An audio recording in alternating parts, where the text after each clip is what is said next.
Hi, everyone. Welcome to the Phoenix Rise podcast. Claire, your host, and I'm so happy to have you with us. If you're new here, welcome to the tribe. You're in for a treat. This is the place where we took all things mindset, spirituality, and business. Yes, and business, because you get to have it all. You get to have the best of both worlds, spirituality and success. I know, who knew? But guess what? You're worthy of it all. And I am so excited for this episode. We've got a really special guest, Pamela. I'll just let her introduce herself in a minute, but I have to tell you guys, we just recently connected on a Facebook group that we're part of.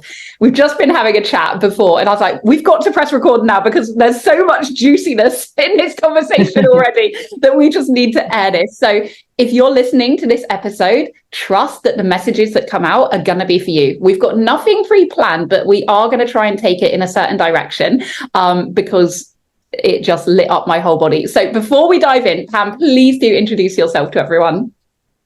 Yes, hello. I'm so happy to be here. My name is Pamela Downs. I am a serial entrepreneur. We were just talking about our years of entrepreneurship. I co-founded a marketing and branding firm that's a purpose-driven agency outside of Philadelphia in the United States. And then most recently, I have founded a spiritual online community for people who are going through their spiritual awakening journey. I'm also a creative intuitive, a psychic intuitive, and a trance channeler. I channel angelic beings. So I could say, I guess I do it all, right, Claire? we do many, many things, and we love it all. Yeah, I love it. And I also just realized I've called you Pam. Is that okay? That's fine. Yeah. I'm fine. Go with the flow. We're on those terms already. No worries.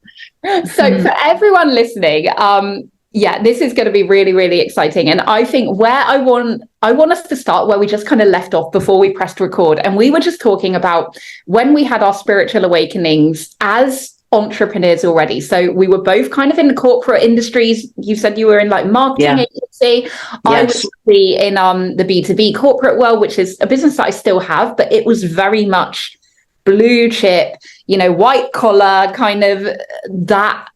Definitely no woo-woo involved at all. No room for woo-woo. No room for woo-woo. And then suddenly you're hit by this, this kind of train head on, and you're like, what do I do now? And so I would love us to just dive in here because I think this resonates with so many people, and especially our audience. What do you do now? This spiritual awakening just hits you like a ton of bricks. Now what? What do you do? Take it away, Pat. Where did you go? Right.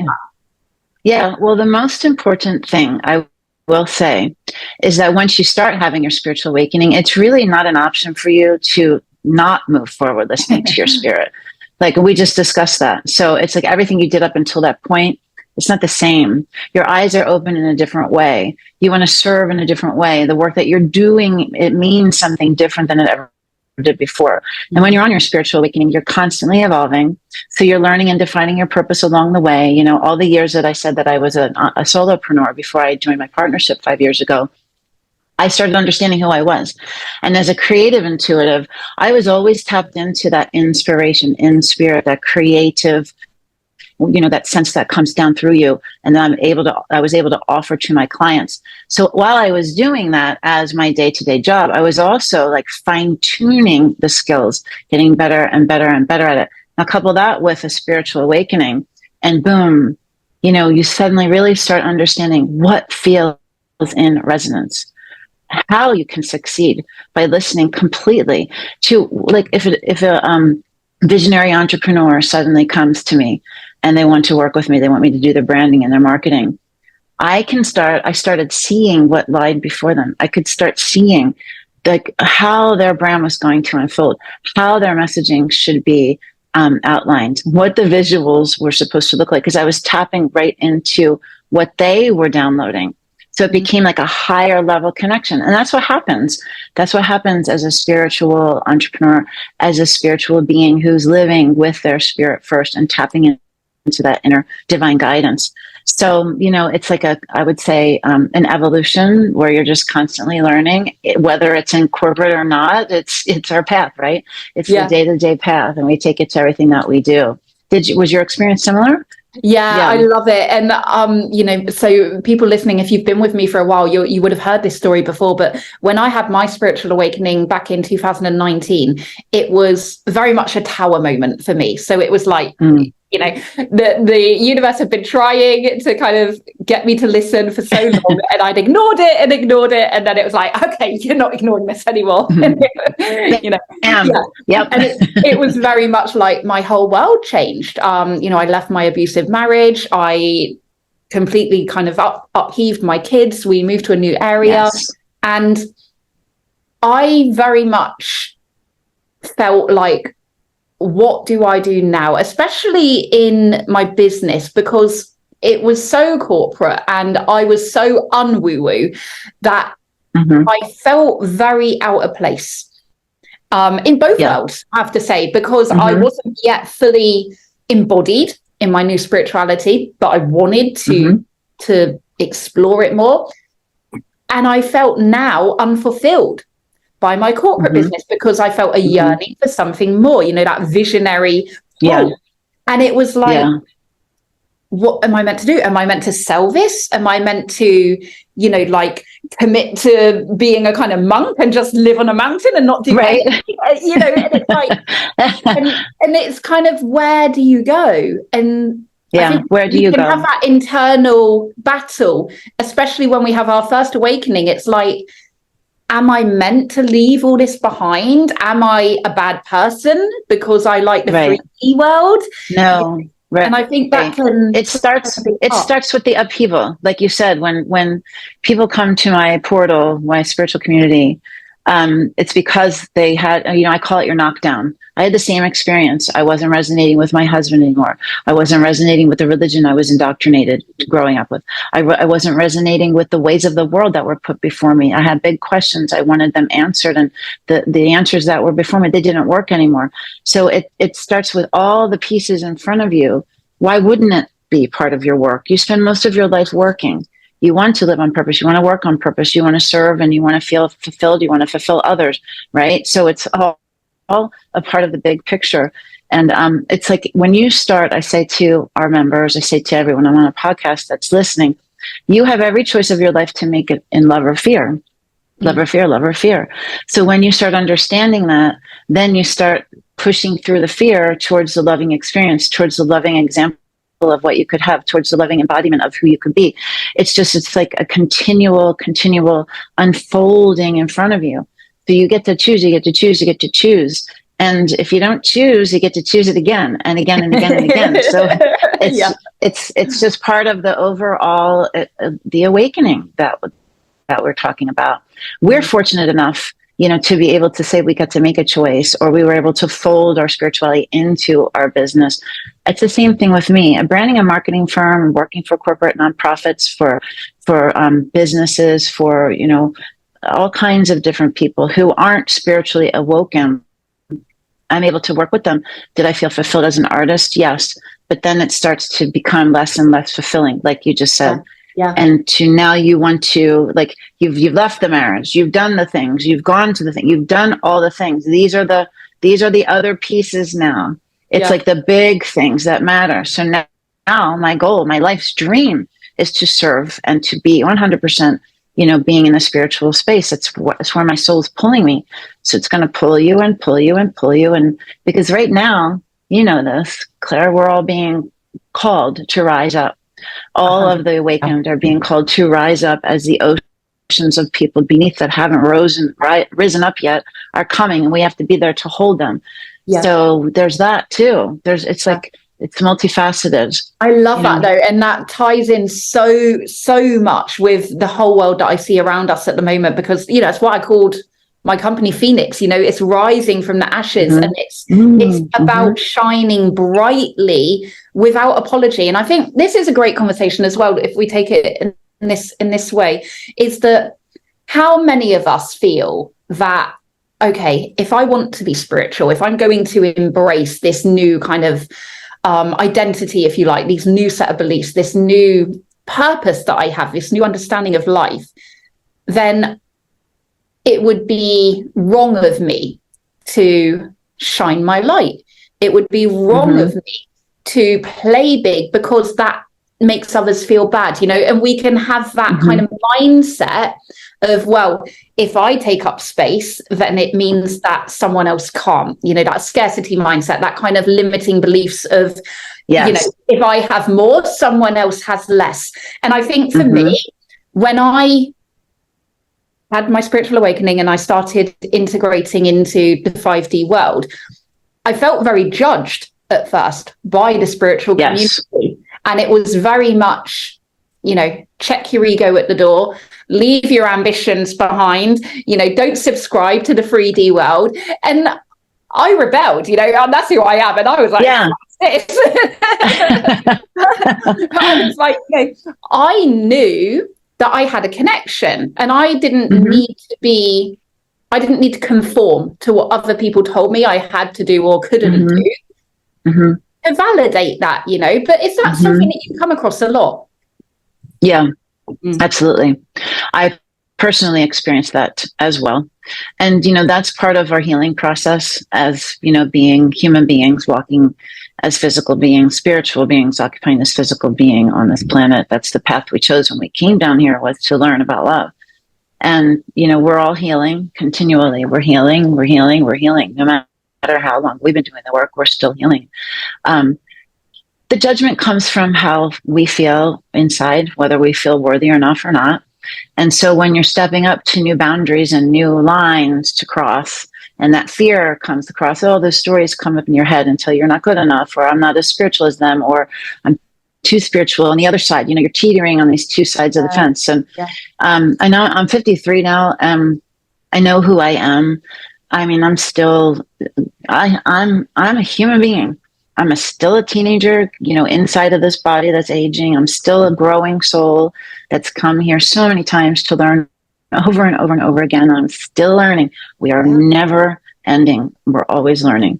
But yeah, sure, I do too. And, you know, I'm part of this global spiritual community. I have been for years. And I was very enamored with them all when I first met them because Spirit put them in front of me.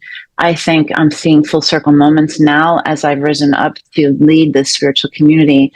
And I'm starting to feel like I'm able to pull them in to help me, where before I felt like I was, you know, maybe not as enlightened or has been doing the work or all the things you just said before. It doesn't matter. My people that I need to serve are just like me. They are you and I, Claire, who are awakening, who are not speaking in big old grandiose spiritual dialogue, who are speaking in layman's terms. We're down to earth. We're people going through it. And that's who connects with me. And that's who I'm here to serve.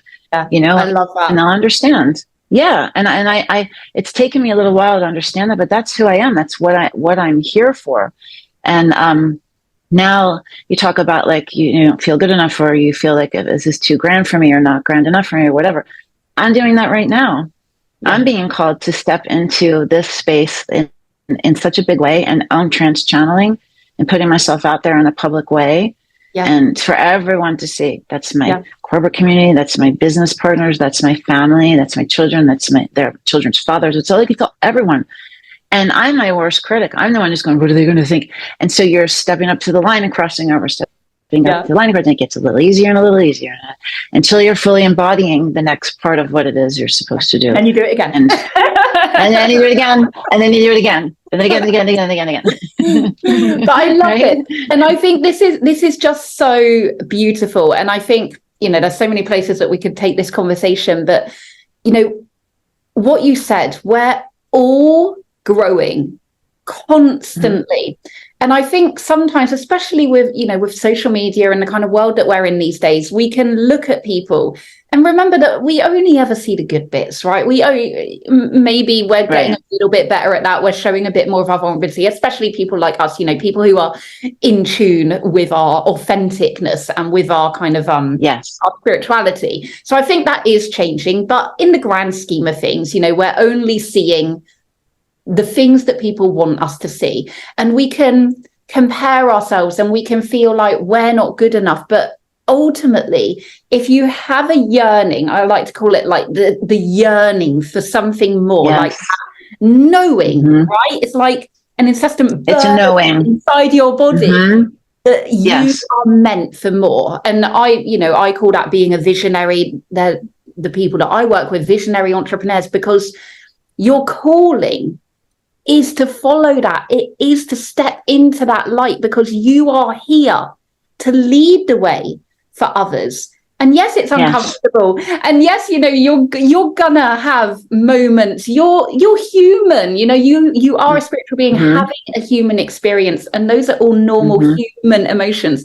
And the point that I was getting to is people that we look up to all feel that too. No one. I know, absolutely. Yes, it's absolutely true. And as you, I love what you just said. As you're doing it, I just had this full circle moment that happened recently, because the guides started working on me again, the way that they did in 2019 or in 2020 to prepare me for channeling. It's all started again. Now listen, it's 2023. It's 3 years later, and I can sit here and go, oh my God, I didn't know this before. Like, I didn't know I was going to be doing all this stuff 3 years later after this happened. I'm like, I'm doing this again. They're working intently. Like it's really strenuous, and it's hard. It's uncomfortable. It's time consuming. But I'm like, what's going to happen after this? You are on a continual. Yeah, you're just continually doing it. And even 10 years ago, I started singing on a stage, and I kept pushing myself to get out there and sing. It was uncomfortable. It was scary. And I did it. I had a knowing, everything inside of me that said, you need to do this. You need to do it. You need to do it. And I did it. And I did it. Well, I did it. Not knowing, I can look back, that it's to help me now. Yeah. Right? Yeah. It's amazing. It's really cool to be able to see that. So my point is, move forward. Just move forward. You have the knowings, you feel the callings, move forward. Do it, because there's something greater at work. There's a whole orchestra happening around you.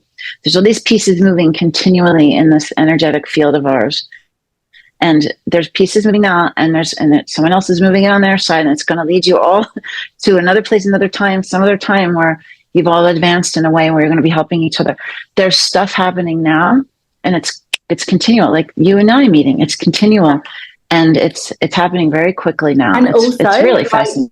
For you guys listening, I just want to share. So when me and Pam were talking before we press record, I just had a moment, and I was like, I know exactly why we've connected, because I think sometimes when you are I'm going to say the word awakened, I'm not a massive fan of it, but when you're open to the spiritual world, you receive downloads, right? You receive information, because information is in the quantum field. It's in the energetic field around us, and it will try and express through anyone that channels it. It's not picky about who does it. It just wants someone to express it. And this can, it's all synchronicities, and it's all the universe at play. I just love all this kind of conversation. But so for you guys listening who have been with me for years, you will know that I had a spiritual community called Rock Club. And I started that as I was kind of evolving on my spiritual awakening. And at the time it was like bringing community together, because I felt alone. I felt isolated, and I didn't have anyone around me really, other than my best friend, who understood what I was going through. And especially as an entrepreneur, it was very, very isolating. And that wasn't my path. And, I'm now moving into being a speaker, and this is my calling. Like, I know that my calling is to empower women across the world on stages. Like, I know without a doubt that is my calling. But what Pam does is essentially what I was trying to create, but it wasn't my download to receive. It wasn't for me. And this is, I haven't really got cool. But I just think it's just so cool. It is so cool. It is so cool. I love it. Yeah. And I didn't know that I was going to, be called to create a spiritual community. Like, it's amazing. I still look at it now in awe. Like, am I really doing this? Like, do I really have people that are coming and they want to hear what I have to say, and I want to hear what they have to say? And like, we all care about it. Like, I told this woman yesterday I loved her, because I do. There's so much love going in and out of that community, and the people that we're serving, the people that feel lost, they have a home. I did a photo shoot last week, and I was looking at the camera, and he was shooting at me, and he's like, he's like, feel like you're talking to someone that you love, talking to your child. I said, I'm talking to someone who's coming to my landing page in my community for the first time. Like, you're here. Oh, We're here. Like, you're not alone anymore. Like, you are home. That's what I want someone to feel, is that they are home. Because I was like you, I didn't have anyone. I had a client who I went to lunch with in 2008. And she said, I'm reading this book. And I was like, I'm reading that book. And we were what book was it? Yeah, I can't remember. I think it might have been Many Masters, Many Lives. Okay. Brian Weiss, Dr. Brian Weiss. And that started us. We used to have lunch and we used to talk about Abraham Hicks, and we would talk about this and that. We would go to Yoga Nidra and did you see purple lights in front of your eyes? Like, that was how it all started. And then we started doing hot yoga together. And then we started this. So she's since then created a whole community of yogis. She started a yoga studio. She has 2 lives as well. But we went on our own ways. This is really interesting. I went on in my own path and did all of my things with the ayahuasca and the channeling angels and all that stuff, started my community. And she did hers. I always feel love towards her. Something told me, you need to connect with her again. This was 6-8 months ago. You need to connect with her. You need to connect with her. I was feeling drawn. Yeah. I connected with her. There was a reason. There was an amazing reason. And all of these connections happened because I was supposed to return to her again. Like, that's that quantum field. That's that it's time now. Okay, we're going to go to this side of the big puzzle and put the pieces in. And you will feel it, right? And I think, for people listening, if you're thinking, this is a bit woo-woo, just think for a minute about, we've all had this where you're sat down, you're watching telly or something, you think, I want to speak to them. I haven't spoke to them for ages. Next thing you know, they've sent you a text, phone's ringing, they pop up on your screen because it's an energetic field. It's in the frequency. You had that thought because they had already emitted that frequency in reciprocation, and it's meeting you, it's matching you. So yes, this is a bit woo-woo, but also it's science, baby. It is. That's what people have, and that's a whole other conversation of we've been conditioned to not know that. But that's how it works. Yeah. That's how it works. I mean, I could talk quantum physics all day. It's like we could talk all day long. I know. I could talk forever and ever, but it's true. Yeah, it is true. So I think for you guys listening, I think this has just been a bit of a really fun chat, but some points that I think are really relevant for you guys to take away are, it doesn't matter what world you're in when you have your spiritual awakening, because you can stay in it if you feel called. Like, I still have a corporate business. You obviously, Pam, still have your agency. You can still do that. Yes, you will probably want to make changes. You will probably have a different purpose around it. You will probably want to integrate some different values and, probably some different marketing and all that kind of stuff. But you don't have to leave that world. I very nearly did. I thought that I had to, and I found a different way. I learned to delegate. I learned to become what I call a spiritual CEO, and I aligned my energy with my purpose in the spiritual world. And for me at the time, that was not creating crystals, that was selling crystals, right? And that was thing that I was passionate about. But you can have both worlds. You can integrate both worlds and still be in alignment, still be in your purpose, and still making a massive impact to humanity, right? I would love, Pam, I would love you just to share on that as well, because you're in both worlds as well. And I would love your comments for our audience if they're struggling with that. Yeah, they don't need to struggle. That's the thing. And I had a partner, a very temporary partner, who kind of helped me. It was fascinating. This is the quantum field. This is the universe. She was helping me build Spirit Calling while I was building my other company. Everything in my life is always simultaneously. So if I'm working on this whole new project over here, it's fascinating that this whole new projects, and they're not planned. It's the same kind of thing is happening on my, so I'm building on both sides. So this sort of, I call her an angel, came in to help me build Spirit Calling. And then it was time for her to move out to do whatever she needs to do in the next part of her life. But she kept on saying, Spirit Calling is never going to take off unless you're in it 100%. And I said, I understand what you're saying, but I also have a great knowing that I don't need to do that. Yes. It's not upstream. It's not upstream. Upstream is hard. It's not supposed to be hard. It's supposed to be easy. And I already have visions. I already have understandings. I already have knowings. I see myself. It's very easy for me in the future one day. It's not hard. Yes. So if it's a struggle, then it's hard. It's not supposed to be hard. Yeah. So that's what I'm trying to say is you can make it however it's supposed to be. And sure, we're physical beings. We're human beings. We live in this world. We have bills. We have stress. We have family. We have all these things to juggle. And does it technically get hard? Yeah, I can get tired. Of course, all those things. That's normal. But it doesn't have to be such duality. It doesn't have to be like the forcing fighting each other. Yeah. Masculine kind of energy to it. Yeah. It's really, I'm glad you touched upon that, because that's a big part of what I talk about. Obviously, you guys listening will know this, but it's about stepping out of that hustle and that grind culture and stepping into alignment, because alignment is, easy is not the right word, but it is in ease. It's in flow. It's in kind of synchronicity, and it's in attraction, and it's in allowance. And like you say, it's not hard. It's not forcing. It's not pushing. If you feel like you're having to make stuff happen, then it's not in alignment. That's in the hustle and grind culture. And this again was a massive lesson that I learned. It was when I was in the corporate world before my awakening. It was hustle, grind, burnout. That's what we're taught. Yeah. Yes. Like that's what we're taught.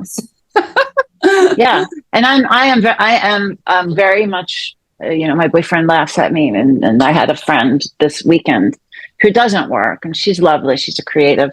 And she says, Pamela, you take on too much. And I do, because there's a lot of things that I want to do. So, I am like, I want to exercise. I want to do art. I want to spend time with family. I want to travel. I want to work on my businesses. I want, I'll probably take on another hobby. Like, I don't mean to do it. It's just who I am. I've been like that forever. But when you're in flow, and like this podcast right now is in flow, it's so easy. When it's effortless and things happen, like my partnership split, it ended as quick as it ended. The universe 2 days later, plopped 2 new people in that were exactly what I needed at the right time, who were like going to elevate. I saw a shift in energy. I saw a shift in alignment. It's fascinating to watch, because you're like, damn, I didn't see that coming. And wow, that's amazing. And I want more of that. Yeah. It's like everything is happening for you, not for you. Happening for you. It's happening for you. I love that.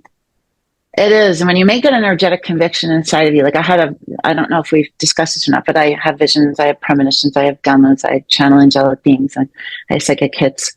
I had a dream. I woke up and I saw my house for sale by owner. They told me how much. I saw the sign in the ground as is. And I said, I have to sell my house. Like it was something that was a conversation, but I had fear around it, because I didn't want to hurt anybody in my family, in my business, whatever. I was scared. But then this dream was like, they do that to me. When they know that when I see it, I'm like, whoa, I can't not do it. It's like it's like the cherry on the top. Yeah. And I walked across the street to get my dog from my neighbor's house. They were having a play date. And my neighbor said to me, what are you going to do when Penelope, that's my youngest daughter, when she goes to college in a couple weeks or in a month or whatever? And I said, I'm going to sell my house. I decided last night I'm going to sell my house. She goes, do you know my father wants to buy your house? So he'll give you exactly what you're asking for. He'll let you walk away from the table with exactly that. He'll cover all the expenses, and you can choose the day that you want to settle. Wow. And I'm like, okay. I mean, it was done. Like, I don't have to go enlist it or fight. And like, you don't have to do it. It's there. You have to trust. You have to trust. Mm-hmm. God, I love it. Yeah, trust.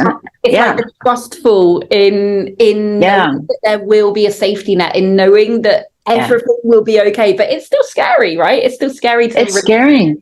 Yeah. Oh, it's scary as heck, because I had to wait 3 months for my house to settle. And I thought, because my wanted to do it after my kid went to college, and I had to, like, I just kept saying, when my brain and my body would start doing all this stuff, I would say, return to, the proof is in front of you, it. Just remember that. Remember that, remember that, remember that. And I did. And it all happened the way it was supposed to. And it's unbelievable. And when you do that over and over again, I always tell people, I swear I say this in every podcast. If you don't believe it, or if you're a skeptic, try it for 30 days. Yeah, it's like test it. Try it. Love or fear, love or fear, love or fear. So for the next 30 days, choose love and not fear, and see how it works out for you. Yeah. There you go. Yeah. Right? Yeah. Honestly, and see, and go back and look on the list. See what happened. Yeah. See what happened. It's a cool exercise. I know, I do too. It's a really cool exercise. It's kind of like, things like changing your habits and stuff like that, right? We all know about gratitude journaling, and I think it's kind of got a bit of buzz around it now, to the point where people are like, nah, it's just a bit of hype. But again, try it, because the proof is in the pudding. The proof is in the feeling of it has to be a feeling. Yeah. Yes. Of how differently you feel every morning when you wake up. You can't argue with the energetics. You can't argue with what your body is telling you. So if you're sat thinking, well, I'm not sure, what have you got to lose? What do you have to lose? Yeah. That's what I say. Because when people come to my portal, like when people hear me talking, there's something about me that they feel like a little spark, and they want to come. If you feel that, what do you have to lose? So come for 7 days for free. Try it. Look under the hood. Like, what do you have to lose? And I always say, you are sending a signal out. So you are an energetic being. You have a frequency. You have a vibration. You are sending a signal out, constantly sending a signal out. So you have to have a feeling. If you want to have a certain experience, if you want to find your loved one, your beloved, all the things, you have to resonate in the frequency to be able to receive it. So you have to have that feeling inside of you. It's not just writing words down on a paper and thinking about it. You got to think about the feeling, let your body vibrate on it, sit in it for a while, and send out the frequency. You have to be it out. Send it out. Yeah. Yeah, I mean, we're getting into a whole new conversation of manifestation. We can talk forever. Let's not go down that rabbit hole today. I feel like we could talk another day. Oh my God, this has been epic. Like, we're going to have to do a part 2 to this. This is just so much fun. We will. Pam, what leaving message would you like to just give everyone who's listening now? Well, I think that the most important thing, and that is my purpose on the planet, is to share the messages from my guides that I channel, the Great Council of Light. And there's a lot of things happening on our planet right now. There's a lot of upheaval. There's a lot of energy that's being thrown around. And we talked about, everyone has a center point, and that everyone has a vibration. The guides are asking right now for everyone to get their internal house in order. They're asking for everyone to stop fighting. Now, I'm not talking about people who are engaged in a war. I'm talking about the whole entire planet. Stop fighting. There's methods of distraction. There's news, there's media, there's this, there's all of these things, even like fashion, whatever, there's sports. They're asking you to stop fighting. Don't choose sides. Don't have conflict. Don't just sit there and fight. They want you to go inside, and they want you to get your frequency cleared up, because there's a lot of things that are coming to the planet, which I've seen. And if your frequency isn't high, if you're not cleaning up your house, meditating, stop worrying about nonsense, engaging in nonsense, then you're going to have a hard time when a negative fear energy starts permeating the world. You need to rise above it. So my parting words are, learn how to work with your frequency. If you're an empath, learn how to manage your energy. If you don't know what an empath is, come to my portal and you can learn. Go on Google, go on YouTube, look it up. My main thing that I'm trying to do with my community is to teach people how to manage their energy, how to understand frequencies. That's what the guides have asked me over and over again. So when you come to the portal, you get 7 days for free. We have a free energy management for empaths course. You can learn about your chakras. There's so many tools and resources that I put together for people that they're all free, and they can come in and learn about it. So that's that's my, I guess my parting words is to learn about your energy and your frequency. Take care of yourself. Take care of yourself. We'll put all of that in the show notes as well. So if you're driving, listening to this, you can get it all in the links below. Pam, thank you so much. And you're welcome. Absolutely everything you said, I'm just so on path with, and just like, yes, this is exactly what you listening now need to hear. Yeah. It might be stuff you've heard if you're here before, but now trust that it's landing differently. It's planting a seed. You're here for a reason. It's time. Yeah, it's time. It's time to rise up into your power. Don't be scared to shine your light, and don't dim it down for anyone, because like Pam, when you vibrate high, you empower those around you to do the same. And that is the most spiritual thing you can do, right? Stand in your power to lift others up. That's how we raise the vibration of the planet, by leading the way. Yes. That's beautiful. It's so true. People don't understand that. No. Yeah. And I want you to know too, I channel messages weekly and monthly for the community. And, you know, they're important messages. That's what needs to be spread right now. And that's what they're asking me to spread. So spread love. Spread love, spread love, spread love. Yes, spread love. 100%. And again, the link to Pam's portal will be in the show notes. So go and have a look, check it out. 7 days for free. What have you got to lose? And until next time, spread love. Yes, spread love. Thank you, Claire. So much, Pam, and speak to you guys on the other side.